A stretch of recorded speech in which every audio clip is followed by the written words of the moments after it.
அடுத்து சார் உங்ககிட்ட கேள்வி என்னன்னா, கால சர்ப தோஷமா இல்ல கால சர்ப யோகமா? இது யாருக்கு தோஷம் யாருக்கு யோகம்? ராகு கேத்துனாலே காலசர்ப்பம் ஞாபகத்துக்கு வந்துடுறது. காலசர்ப்ப யோகமா காலசர்ப்ப தோஷமா, இது ரெண்டு விதமா சொல்லிட்டு இருக்கா அஸ்ட்ராலஜிஸ்டுடைய ஒரு கான்செப்ட். பொதுவா எல்லாம் சொல்ற அஸ்ட்ராலஜர் சொல்றேன், இட்ஸ் நாட் அஸ்ட்ராலஜி கான்செப்ட் இல்லை. இவர்கள் புரிந்து கொண்டிருக்கக்கூடிய விஷயம் எப்படின்னு சொன்னா, இந்த ராகு கேத்துக்களுக்குள்ளாக எல்லா கிரகமும் அடங்கிடுத்துன்னா அது காலசர்ப்ப தோஷம் அல்லது காலசர்ப்ப யோகம்ங்கிற பேர்ல சொல்லிட்டு இருக்கா. அதாவது தொடர்ந்து ஒரு 5 கட்டம் காலியா இருந்தா அது காலசர்ப்ப தோஷம்ங்கிற மாதிரி சொல்லிட்டு இருக்கா.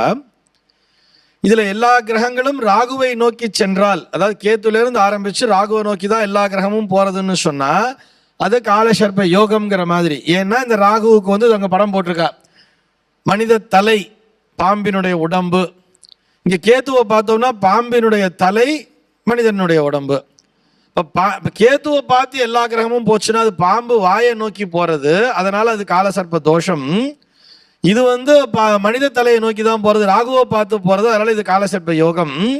இது ரெண்டுத்துக்கும் பலன் சொல்லும் பொழுது யோகமா இருக்கிறவாளுக்கு முதல் 30 வருஷம் கஷ்டப்படுவா, அடுத்த 30 to 60 சூப்பரா இருப்பாங்கிற மாதிரியும், காலசர்ப்ப தோஷமா இருக்கிறவாளுக்கு முதல் 30 வருஷம் கஷ்டப்படுவா, முதல் 30 வருஷம் யோகமா இருப்பா, ஜாலியா இருப்பா, ரொம்ப பெரிய பணக்காரரா இருப்பா. தோஷமா இருந்தால் அடுத்த 30 to 60 ரொம்ப கஷ்டப்படுவாங்கிற மாதிரி எல்லாம் ஒரு கான்செப்டை வச்சுட்டு இருக்கா. ஆனால் அதில் உண்மை இருக்கிறதான்னா இல்லை, ரெண்டுமே ஒரே மாதிரியான பலனைத்தான் தரும்.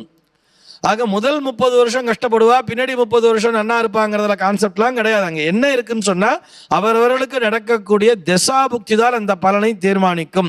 சரி சார், அப்போ இந்த காலசர்ப்பத்துக்கு என்னதான் பலன் அப்படின்னு சொன்னால், காலசர்ப்பம் அப்படின்னு ஒன்று இருக்குன்னு சொன்னா இந்த ராகு கேத்துக்களுக்குள்ள எல்லா கிரகமும் அடங்கிடுத்துன்னு சொன்னா ஒரு 5 கட்டம் தொடர்ந்து காலியாகத்தான் இருக்கும். கிரகங்கள் ஒரு நல்ல ஜாதகம் சொன்னா எப்பயும் அது பரவலா இருக்கணும், அப்படி ஸ்ப்ரெட் பண்ண மாதிரி இருக்கணும். ஒரே இடத்துல போய் டம்ப் ஆகும் பொழுது மற்ற பாவகங்கள் சரிவர இயங்குவதில்லை.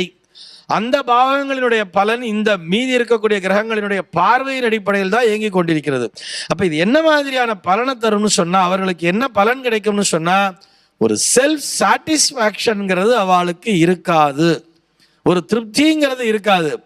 ரொம்ப பெரிய ஃபேம் பர்சனாலிட்டிலாம் பார்த்தோம்னா அவர்கள் காலசர்ப்பத்திலே தான் பிறந்திருப்பார்கள், கடுமையாக உழைக்கக்கூடியவர்களாக இருப்பார்கள்.